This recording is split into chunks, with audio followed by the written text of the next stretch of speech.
स्वागत है एक बार फिर से आप सभी का। मैं अपनी शर्मा लेकर प्रस्तुत हूँ आज के समाचार पत्रों में प्रकाशित मुख्य खबरें।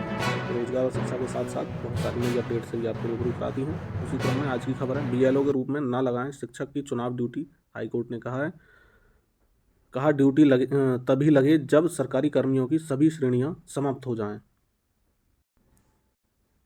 इलाहाबाद हाईकोर्ट ने एक महत्वपूर्ण आदेश में कहा है कि अध्यापक की बीएलओ के रूप में ड्यूटी नहीं लगाई जाए, इनकी चुनाव ड्यूटी अंतिम उपाय के रूप में उपयोग में लाई जाए। कोर्ट ने कहा है शिक्षकों को अंधाधुंध तरीके से चुनावी ड्यूटी जो है उसमें नहीं लगाया जाना चाहिए। उनकी प्राथमिक भूमिका शिक्षा देना है। उन्हें बूथ लेवल ऑफिसर बीएलओ के रूप में नियुक्त करना अन्य विभागों के कर्मचारी उपलब्ध न होने पर अंतिम उपाय होना चाहिए। ये आदेश न्यायमूर्ति अजय भनोट ने झांसी के परिषदीय विद्यालयों में कार्यरत सहायक अध्यापक सूर्य प्रताप सिंह व कई अन्य जनपदों के अध्यापकों की याचिका की सुनवाई करते हुए दिया है। प्राइवेट छात्रों के लिए 15 फरवरी से 15 मार्च तक प्रैक्टिकल परीक्षा। 15 फरवरी से शुरू होंगी 10वीं व 12वीं की परीक्षाएं। केंद्रीय माध्यमिक शिक्षा बोर्ड ने परीक्षा के लिए जारी किए हैं दिशा निर्देश। केंद्रीय माध्यमिक शिक्षा बोर्ड सीबीएसई ने 12वीं में प्राइवेट उम्मीदवार के तौर पर परीक्षा देने वाले छात्रों के लिए दिशा निर्देश जारी किए हैं। इन छात्रों के लिए अब प्रैक्टिकल की जो परीक्षाएं वो 15 फरवरी से 15 मार्च तक आयोजित की जाएंगी। युवाओं को ब्रिटेन में शिक्षा रोजगार का मिलेगा अवसर। 18 से 30 वर्ष के युवाओं को आवेदन के लिए किया गया है आमंत्रित। ब्रिटेन में भारतीय युवाओं को पढ़ाई, रोजगार और रहने के लिए आमंत्रित किया जा रहा है।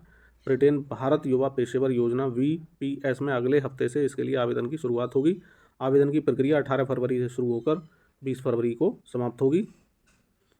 ब्रिटिश उच्चायोग ने यहाँ एक बयान में कहा है कि 18 से 30 साल के भारतीय नागरिकों को इसके लिए gov.uk पर आवेदन करना होगा। इस योजना के तहत 3000 आवेदकों को ब्रिटेन जाने का अवसर मिलेगा। बयान में कहा गया है कि आवेदकों को इसके लिए कोई फीस नहीं देनी होगी और इस योजना में सफल आवेदकों का चयन क्रम रहित रैंडम किया जाएगा। 2023 में लागू हुई थी ये योजना। इस योजना की शुरुआत फरवरी 2023 में हुई थी।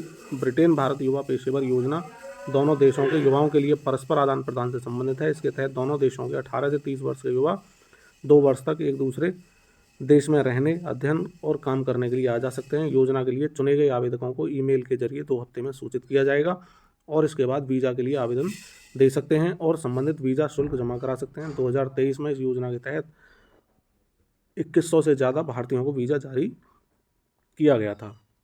इंस्टाग्राम के किशोर यूजर्स पर माँ बाप रख सकेंगे अब नज़र। मेटा के इंस्टा टीन अकाउंट्स की सुविधा भारत में भी मिलेगी। आपत्तिजनक कंटेंट और अनचाही मैसेजिंग को रोका जाएगा। 14 स्टूडेंट्स को जेईई में मिले 100 परसेंटाइल। जेईई मेन पेपर जो है मेन सत्र 1 के पेपर 1 का रिजल्ट एनटीए ने किया है जारी। एनटीए ने मंगलवार को जेईई मेन का रिजल्ट जारी किया। जो भी छात्र जेईई मेन सत्र 1 के पेपर 1 की परीक्षा में शामिल हुए थे वे एनटीए की आधिकारिक वेबसाइट पर जाकर रिजल्ट देख सकते हैं। जेईई मेन सत्र 1 पेपर 1 BE/BTech की परीक्षा में 14 छात्रों ने 100 परसेंटाइल हासिल किए हैं। पेपर 1 की परीक्षा के लिए कुल 13,11,544 छात्रों ने रजिस्ट्रेशन किया था। इनमें से 12,58,136 यानी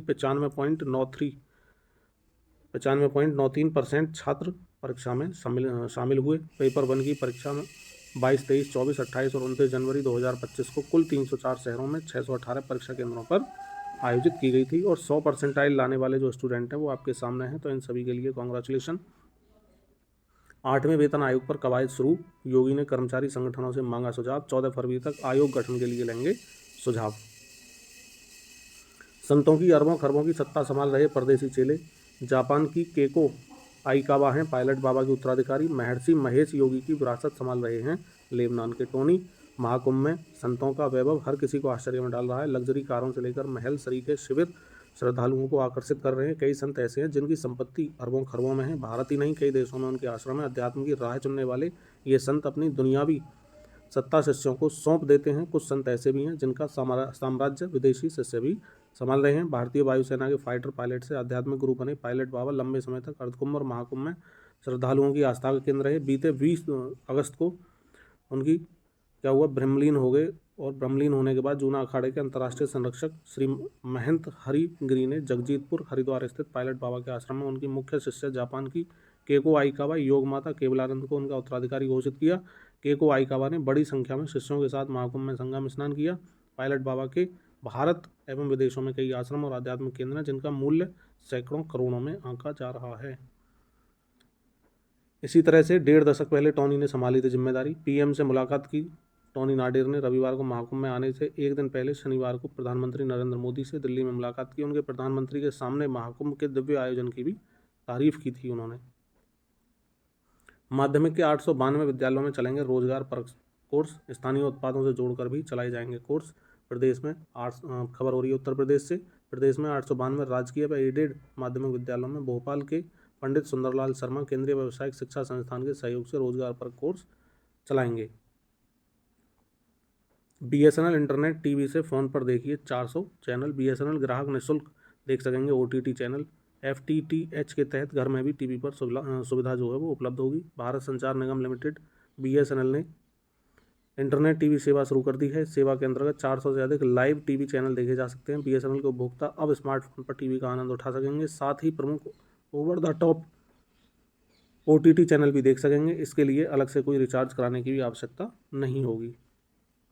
परीक्षा पे चर्चा में दीपिका पादुकोण ने याद किया स्कूली दिन, कहा गणित में थी कमजोर। आज सुबह ही 10 बजे एपिसोड प्रसारित किया जाएगा। मानसिक स्वास्थ्य के विषय पर भी बातचीत होंगी। सदन में पहली बार पहुंचने वाले सदस्यों की लगेगी पाठशाला। विधानसभा सत्र के नियमों और कायदों से नवनिर्वाचितों को कराएंगे अवगत। नए चेहरे पीछे और वरिष्ठों के लिए होगी अगली पंक्ति। इस बार कई युवा चेहरे सदन में देखने को मिलने वाले हैं। इसी के साथ आज का ये न्यूज़ सेशन यही समाप्त होता है। मैं विपिन शर्मा आपसे विदा लेता हूँ। उससे पहले आपको याद दिला दूँ, अगर आपको हमारा सेशन पसंद आ रहा है तो वीडियो को लाइक कर दें, चैनल सब्सक्राइब कर लें, बेल नोटिफिकेशन को ऑल पर ऑन कर लें, जिससे कि आने वाले सभी सेशन आप तक पहुँच सकें। मिलते हैं नए न्यूज़ सेशन में इसी मंगल कामना के साथ। जय हिंद, जय भारत, वंदे मातरम।